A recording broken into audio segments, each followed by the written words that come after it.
नमस्कार दोस्तों, मैं शशांक तिवारी पाठशाला रेलवे एग्जाम पर आप सभी का स्वागत करता हूं। दोस्तों आज 4 मार्च 2021 तारीख है और सुबह के 7 बजे हुए हैं। सभी लोग एक बार क्लास को शेयर कर देंगे और कॉपी पेन लेकर बैठ जाएंगे। सभी लोग को आपको मैं बता दूं कि आपकी जो ये क्लासेस रहती हैं करंट अफेयर्स के, ये मेनली आने वाले जितने भी एग्जाम्स हैं, मैं आपको ये बात बता दे रहा हूं दोस्तों, जून से और मई से जितने भी एग्जाम शुरू होने वाले हैं उसमें करंट अफेयर्स अभी जनवरी से लेकर अभी तक की जरूर आएगी। तो ध्यान रखिए दोस्तों, जनवरी से जितनी भी करंट अफेयर्स आपको पढ़ाई गई हैं, जो 1 जनवरी से हमने करंट अफेयर्स स्टार्ट की थी, तो सभी लोग करंट अफेयर्स को मन लगा के पढ़ेंगे ताकि आगे चल के आपके एग्जाम्स के लिए बहुत बेनिफिशियल हो। तो दोस्तों सभी लोग क्लास को एक बार शेयर करेंगे और हम लोग सबसे पहले अपने क्वेश्चंस को देखते हैं। तो पहला क्वेश्चन दोस्तों आज स्क्रीन पर लगा हुआ है, हाल ही में किस टीम ने आईएसएल लीग फुटबॉल विजेता शील्ड जीती है। नेक्स्ट क्वेश्चन, हाल ही में किस भारतीय शटलर ने युगांडा अंतरराष्ट्रीय बैडमिंटन जो चैंपियनशिप जीती है, किसने जीती है। नेक्स्ट, विश्व स्तर पर विश्व वन्य जीव दिवस वर्ल्ड वाइल्ड लाइफ डे हर साल कब मनाया जाता है। नेक्स्ट क्वेश्चन, हाल ही में किस राज्य के मुख्यमंत्री ने घरों की पहचान चेलिक नाम योजना शुरू की है। नेक्स्ट क्वेश्चन दोस्तों, हाल ही में किसने सुगम्य भारत ऐप लॉन्च किया है। नेक्स्ट क्वेश्चन, हाल ही में लोकसभा टीवी और राज्यसभा टीवी का विलय करके कौन सा नया नाम दिया गया है। नेक्स्ट क्वेश्चन, हाल ही में एक्स डेजर्ट फ्लैग 6 में किस भारतीय सेना ने भाग लिया है।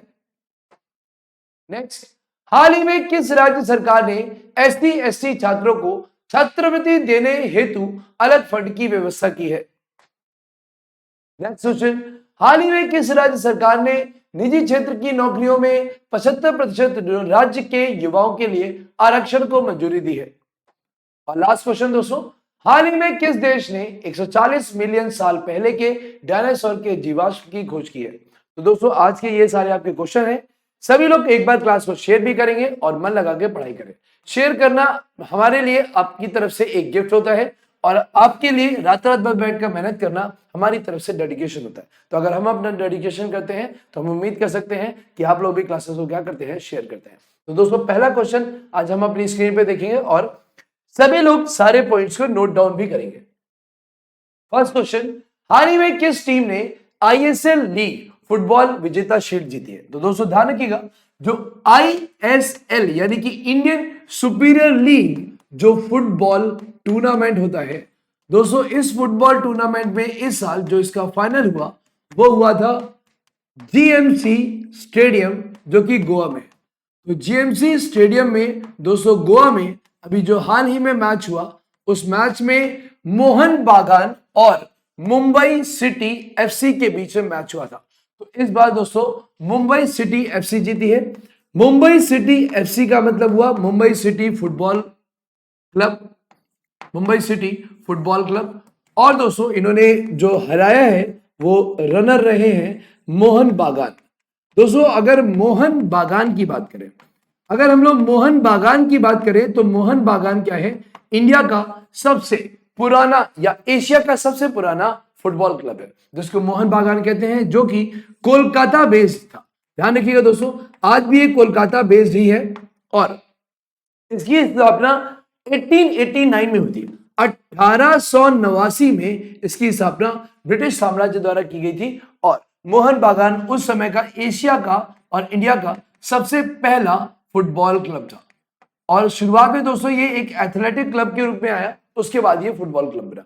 तो 1889 में इसकी स्थापना हुई और इस बार आपके मोहन बागान हार गए हैं और मुंबई सिटी एफसी क्या हो गई, जीत गई है। तो दोस्तों ये आपकी शील्ड जीतने के साथ, जो आईएसएल टूर्नामेंट की जो शील्ड है, इसको जीतने के साथ एएफसी फुटबॉल चैंपियनशिप की जो लीग होती है, ध्यान रखिएगा दोस्तों, एएफसी का मतलब हो गया एशियन फुटबॉल चैंपियनशिप। तो एएफसी फुटबॉल चैंपियनशिप जो लीग होती है, इस लीग को दोस्तों स्टार्ट किया गया था 1967 में। जो एएफसी स्टार्ट हुआ था दोस्तों ये 1967 में शुरू हुआ था और एएफसी फुटबॉल चैंपियनशिप लीग के नाम से शुरू हुआ। ध्यान रखिएगा दोस्तों, हर साल जब एएफसी फुटबॉल चैंपियनशिप होती है तो इसमें दोस्तों हर साल 40 फुटबॉल क्लब आते हैं जो कि पूरे एशिया से होते हैं।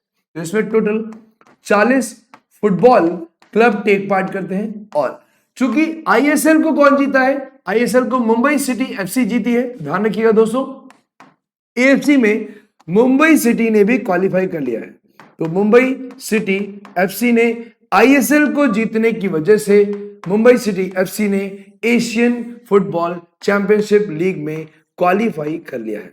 तो इस तरीके से दोस्तों क्वालिफायर में मुंबई सिटी भी क्या हो गई है, शामिल हो गई। ठीक है, चल नेक्स्ट क्वेश्चन पे आते हैं दोस्तों हम लोग। नेक्स्ट क्वेश्चन क्या कह रहा है, हाल ही में किस भारतीय शटलर ने युगांडा अंतरराष्ट्रीय खिताब जीता है। तो दोस्तों ध्यान रखिएगा, युगांडा अंतरराष्ट्रीय खिताब जो कि बैडमिंटन टूर्नामेंट था, तो ये अभी हाल ही में युगांडा की राजधानी कंपाला में आयोजित किया गया।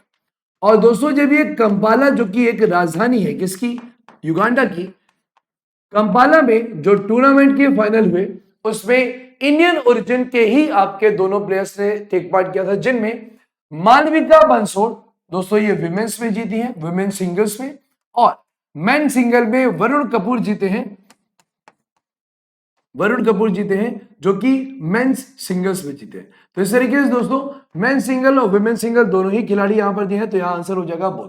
ध्यान रखिएगा दोस्तों, कंपाला में हुए मैच में जो आपके वरुण कपूर हैं, वरुण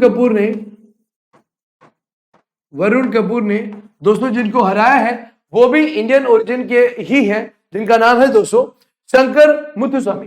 ध्यान रखिएगा, इंडियन ओरिजिन के ही रनर अप भी रहे हैं शंकर मुथुस्वामी, जो कि इस टूर्नामेंट में वरुण से दोस्तों क्या हुए हैं, हारे।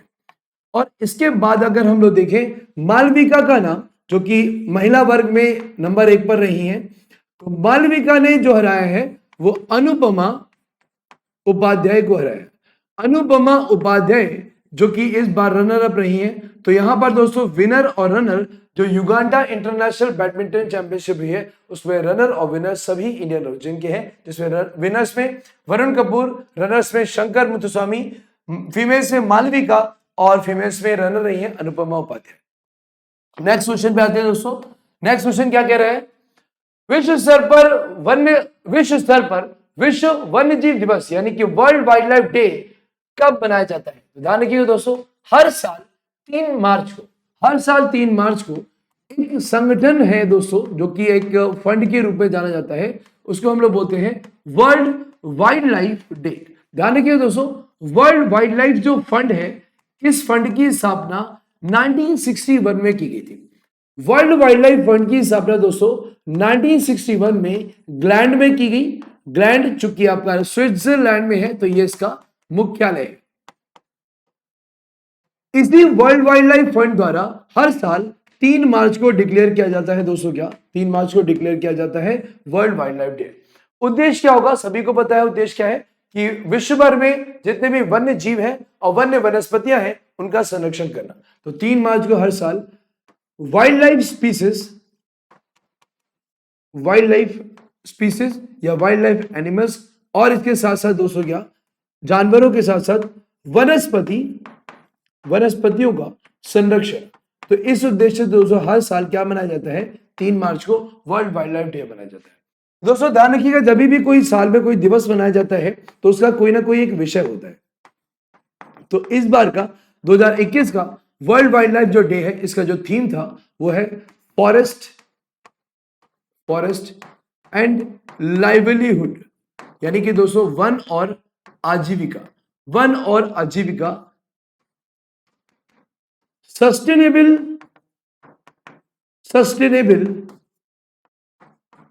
People and planet. इस तरीके से दोस्तों इस बार का क्या बनाया गया है, इस बार का थीम बनाया गया है, जिसको हिंदी में हम पढ़ेंगे तो क्या होगा, ये वन और आजीविका सतत लोक और ग्रह। तो इस तरीके से दोस्तों इस बार का थीम ये रखा गया है। ठीक है, नेक्स्ट क्वेश्चन पे आते हैं दोस्तों।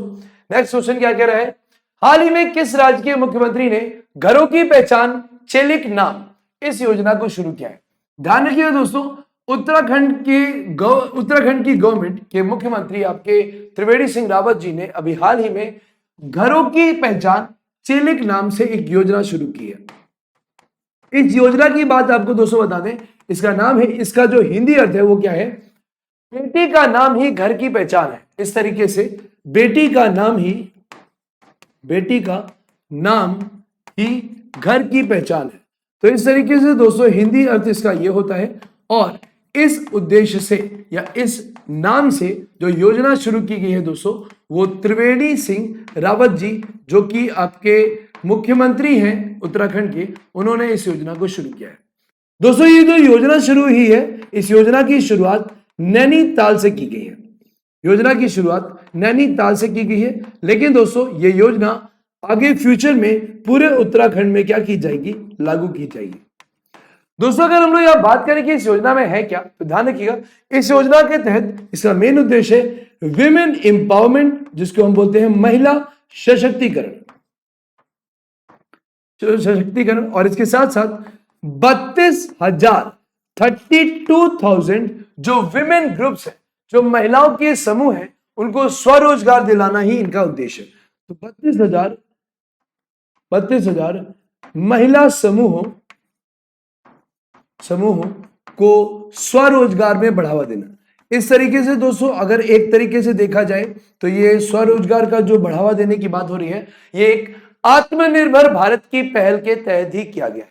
तो इस तरीके से दोस्तों इस योजना में 42 करोड़ रुपए का निवेश हुआ है, और 42 करोड़ का निवेश करके स्वरोजगार की कोशिश की जा रही है उत्तराखंड के सारी की फीमेल्स के लिए, जो कि आपकी 32,000 महिला समूह में आने वाली जो फीमेल्स हैं, उनको स्वरोजगार योजना में क्या किया जाएगा, जोड़ा जाएगा। ठीक है, चलिए दोस्तों हम लोग अपने नेक्स्ट क्वेश्चन पे आते हैं। नेक्स्ट क्वेश्चन क्या कह रहा है, हाल ही में किसने सुगम्य भारत ऐप, दोस्तों ध्यान से सुनिएगा, सुगम्य भारत ऐप लॉन्च किया है। तो अभी हाल ही में सामाजिक न्याय और सशक्तिकरण मंत्रालय, सामाजिक न्याय और सशक्तिकरण मंत्रालय मतलब social justice and empowerment ministry जो है, उसके जो मंत्री हैं थावरचंद गहलोत, इन्होंने इस एप्लीकेशन को दोस्तों क्या किया है, लॉन्च किया है, जिसको क्या बोला गया है, सुगम्य भारत ऐप। ये सुगम्य भारत ऐप दोस्तों दिल्ली में लॉन्च किया गया है, दिल्ली में लॉन्च किया गया है। और दोस्तों ये जो ऐप है, ये दिव्यांगजनों के लिए और बुजुर्गों के लिए स्टार्ट किया गया है, जिसमें ध्यान रखिएगा दोस्तों, सुगम्य भारत ऐप के साथ साथ यहां पर एक एक्सेस द फोटो डाइजेस्ट, इस नाम से दोस्तों एक बुकलेट भी लॉन्च की गई है। The photo digest, access the photo digest के नाम से एक बुकलेट भी लॉन्च हुई है। ये जो बुकलेट है दोस्तों और जो एप्लीकेशन है, ये दोनों ही सामाजिक न्याय, जिसको हम क्या बोलते हैं, जिसको हम बोलते हैं सोशल जस्टिस एंड एम्पावरमेंट, यानी कि सशक्तिकरण मंत्रालय द्वारा इसको क्या किया जा रहा है, लागू किया जा रहा है। ठीक है, ध्यान रखिएगा दोस्तों, ये जो आपकी बुकलेट है और ये जो आपका एप्लीकेशन है, इसको बनाया है डिपार्टमेंट ऑफ डिसेबलर्स, यानी कि आपके जो दिव्यांगजनों का जो सशक्तिकरण विभाग है, यानी department of empowerment for the people with क्या डिसेबिलिटी, उनके द्वारा इसको बनाया गया है। तो ध्यान रखिएगा दोस्तों, दिव्यांग जनों के सशक्तिकरण विभाग ने इसको बनाया है, विभाग ने इसका क्या किया है, निर्माण किया है। ठीक है, तो ध्यान रखिएगा दोस्तों, ये करेगा क्या, ध्यान रखिएगा, ये आपके जितने भी दिव्यांगजन हैं, दिव्यांगजनों के साथ साथ ये जो बुजुर्ग हैं, उन तक जितने भी आपकी जो एक्सेस संबंधी जो समस्याएं होती हैं, वो हर दिव्यांगजन और हर बुजुर्ग तक आसानी से पहुंचाई जा सकेगी। तो ये दोस्तों सुगम्य भारत ऐप है। ठीक है, नेक्स्ट क्वेश्चन पे हम लोग आते हैं। नेक्स्ट क्वेश्चन, हाल ही में लोकसभा टीवी और राज्यसभा टीवी का विलय करके कौन सा नाम दिया गया है। दोस्तों ध्यान रखिएगा, इस बार नाम रखा गया है संसद टीवी। मैं आपको बता दूं, आप लोग ऑनलाइन भी देख सकते हैं, आप लोग एप्लीकेशन भी इसका डाउनलोड कर सकते हैं। एक LS टीवी आता है, PIB करके, प्रेस इंफॉर्मेशन ब्यूरो करके एक एप्लीकेशन आता है। उस एप्लीकेशन दोस्तों लोकसभा और राज्यसभा टीवी की जितनी भी सूचनाएं हैं, पूरे दिन भर की सूचनाएं बार बार उसमें घंटे दर घंटे में अपडेट होती है।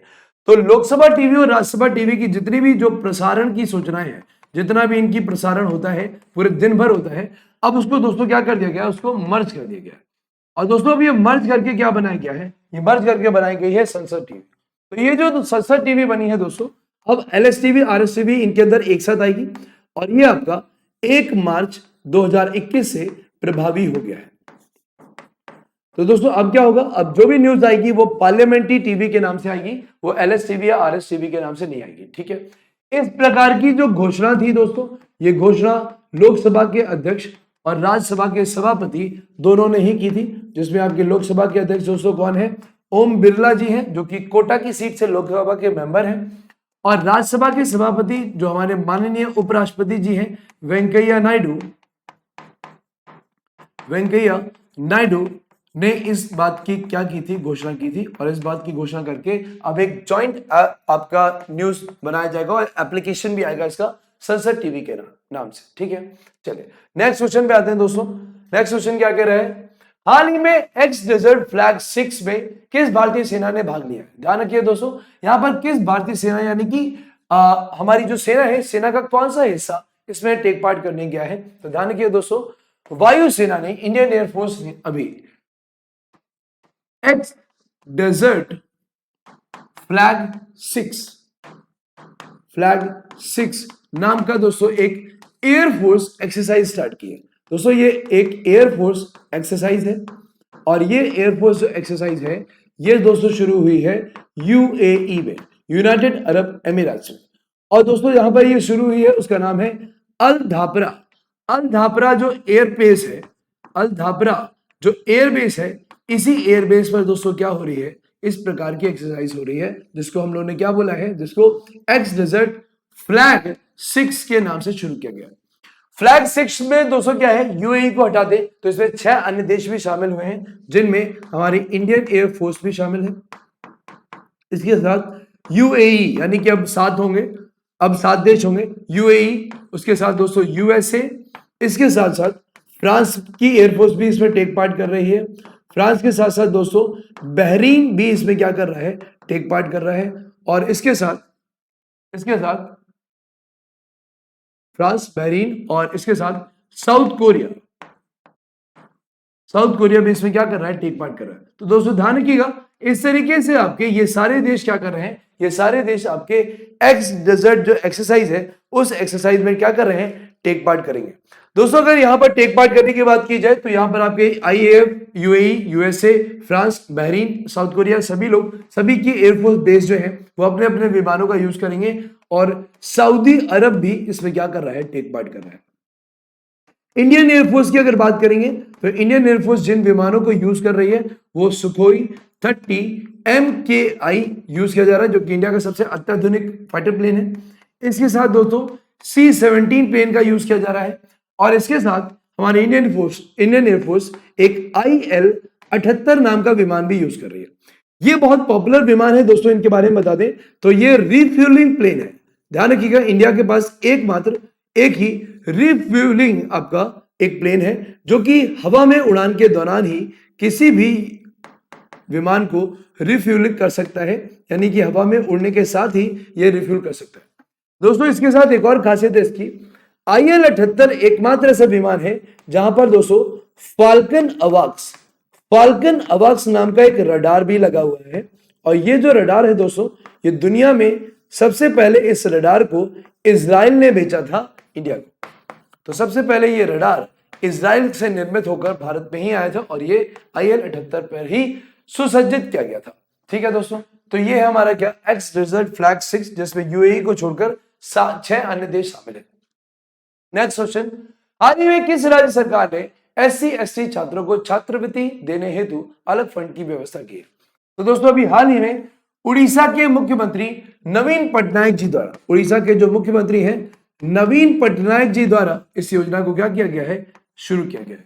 दोस्तों ये जो फंड की बात की जा रही है, ये फंड केवल SC/ST के बच्चों के लिए है, और यहां पर SC/ST जो छात्रवृत्ति यानी कि जो स्कॉलरशिप है, उस स्कॉलरशिप के तहत बच्चों को फंडिंग के तहत दोस्तों 69 न्यू हॉस्टल्स खोले जाएंगे। 69 न्यू हॉस्टल्स खोले जा रहे हैं पूरे उड़ीसा में, और इसके साथ साथ दोस्तों एक माई हॉस्टल कार्ड भी शुरू किया जा रहा है। दोस्तों माई हॉस्टल कार्ड के तहत ये इस प्रकार का एक डेबिट कार्ड की तरह है कि इस कार्ड के तहत किसी भी बच्चे को हॉस्टल में रहने के साथ, खाने पीने के साथ, उसकी देखरेख, उसकी पढ़ाई व्यवस्था में उसको सहायता प्रदान की जाएगी माई हॉस्टल कार्ड से। उसे हर प्रकार की लीगलाइजेशन दिया जाएगा इस कार्ड से। तो दोस्तों ये जो स्कॉलरशिप दी जा रही है ये केवल 50,000 सेलेक्टेड स्टूडेंट्स को ही दी जाएगी, जो कि सिलेक्शन प्रोसीजर से क्या होंगे, इसमें शामिल होंगे। तो ये दोस्तों जो योजना है, ये योजना उड़ीसा गवर्नमेंट ने शुरू की है। नेक्स्ट क्वेश्चन पे आते हैं। हाल ही में किस राज्य सरकार ने निजी क्षेत्र की नौकरियों में 75% राज्य के युवाओं के लिए आरक्षण को मंजूरी दी है? तो दोस्तों ध्यान रखिएगा, अभी हाल ही में हरियाणा की गवर्नमेंट ने अभी एक घोषणा की है कि हरियाणा में जितने भी दोस्तों प्राइवेट कंपनियां हैं, जितनी भी प्राइवेट कंपनीज है, जो कि सबसे ज्यादा प्राइवेट कंपनीज वहीं पर ही है, कंपनीज है, इसके साथ जो प्राइवेट सोसाइटीज है और इसके साथ साथ जो प्राइवेट ट्रस्ट है जो कि हरियाणा में कार्य कर रहे हैं, इन सभी में 75% सीट्स जो है, 75% जो सीट्स हैं वो केवल और केवल किसके लिए होंगी, वो केवल और केवल हरियाणा के युवाओं के लिए होंगी, हरियाणा के यूथ को दी जाएंगी। तो इस तरीके से रोजगार उत्पन्न करने की कोशिश की जा रही है। कहीं ना कहीं ये दोस्तों उस समय हो रहा है जब हरियाणा और पंजाब के जो लोग हैं, जो किसान है, जनता है पंजाब, हरियाणा और राजस्थान की, वो प्रोटेस्ट कर रही है किसान बिल के विरोध में। कहीं ना कहीं देखा जाए तो एक बार को यह भी देखा गया है कि पंजाब की गवर्नमेंट ने अभी हाल ही में किसानों के पंजीकरण की व्यवस्था शुरू करी, जो कि पहले नहीं हुई, इसी आंदोलन के दौरान हुई। और हरियाणा में इस प्रकार के आंदोलनों को रोकने के लिए जो 75% जो सीट का क्या किया जा रहा है, आपका आरक्षण प्रदान किया जा रहा है, कहीं ना कहीं ये उसी समय हो रहा है जिस समय वहां पर विवाद हो रहा है। तो दोस्तों ये आपका हरियाणा की गवर्नमेंट द्वारा की गई घोषणा है, जो कि वहां के हरियाणा के राज्यपाल सत्यदेव नारायण आर्य जी ने इसको क्या किया है, घोषित किया है। ठीक है, नेक्स्ट क्वेश्चन पे आते हैं दोस्तों। नेक्स्ट क्वेश्चन और लास्ट, हाल ही में किस देश ने 140 मिलियन साल पहले के डायनासोर के जीवाश्म की खोज की है? तो दोस्तों अभी हाल ही में अर्जेंटीना के दक्षिणी शहर, अक्सर अर्जेंटीना के दक्षिणी शहर जो है जिसको न्यू केन कहते हैं, ध्यान रखिए दोस्तों, अर्जेंटीना का एक शहर है जिसको बोलते हैं न्यू केन। न्यू केन शहर में दोस्तों एक जंगली क्षेत्र है जिसका नाम है पैटागोनिया, ध्यान रखिएगा। पैटागोनिया क्या है दोस्तों? पैटागोनिया एक फॉरेस्ट्री क्षेत्र है जो कि माना जाता है दुनिया के सबसे प्राचीनतम जो डायनासोर थे, जिन्हें टिटैनोसॉरस कहते हैं, टिटैनोसॉरस इस प्रकार के जंगल में ही पाए जाते थे। और दोस्तों यहीं पर डायनासोरस का अभी हाल ही में एक आधा कंकाल मिला है, एक आधा कंकाल यहां पर प्राप्त हुआ है। तो इससे यह पता चला है कि अभी भी उनके जो साक्ष्य हैं, अभी भी जो उनके अवशेष हैं वो इस धरती पर है। दोस्तों माना जाता है कि ये जो टिटैनोसॉरस थे, ये जो डायनासोरस थे, इनमें जो टिटैनोसॉरस बोले गए ये सबसे पुराने डायनासोर थे जो कि आपके पैटागोनिया फॉरेस्ट में पाए जाते थे। ठीक है, तो इन्हीं के एक जीव का आधा कंकाल मिला है आपका पैटागोनिया फॉरेस्ट में। दोस्तों अगर इंडिया की बात करें तो अभी हाल ही में इंडिया के मध्य प्रदेश के धार जिले में, किस जिले में? धार जिले में जब मांडू त्योहार मनाया गया था, तो मांडू त्योहार मनाए जाने के दौरान वहां पर दोस्तों फर्स्ट डायनासोरस एडवेंचर पार्क भी स्थापित किया गया था। और दोस्तों इसी एडवेंचर पार्क में एक डायनासोरस एक म्यूजियम भी बनाया गया है, जिस म्यूजियम में दोस्तों डायनासोर के अंडे और जीवाश्म भी रखे गए। भारत का पहला डायनासोरस का जो म्यूजियम बना है वो कहां पर है? धार मांडू क्षेत्र में बनाया गया, धार जिले के मांडू क्षेत्र में बनाया गया था। ठीक है दोस्तों, तो ये आज के क्वेश्चन है। कल हम लोग फिर से सुबह 7 बजे मिलेंगे करंट अफेयर्स को तैयार करने के लिए। हम ये कोशिश करते हैं कि जल्दी से जल्दी आपकी करंट अफेयर्स की क्लास को खत्म करें ताकि आप अदर क्लासेस पर भी ध्यान दें और अपना समय बचा सके। दोस्तों आपके लिए ये क्लासेस बहुत इंपॉर्टेंट है और आप लोगों के लिए बहुत मेहनत की जा रही है। जैसे जैसे आप इसको प्रमोट करेंगे वैसे ही हम आपकी क्लासों को कई पार्ट्स में डिवाइड करके स्टेट वाइज एग्जाम्स के लिए अलग से करंट अफेयर्स लेकर आएंगे। आज के लिए इतना ही दोस्तों, जय हिंद।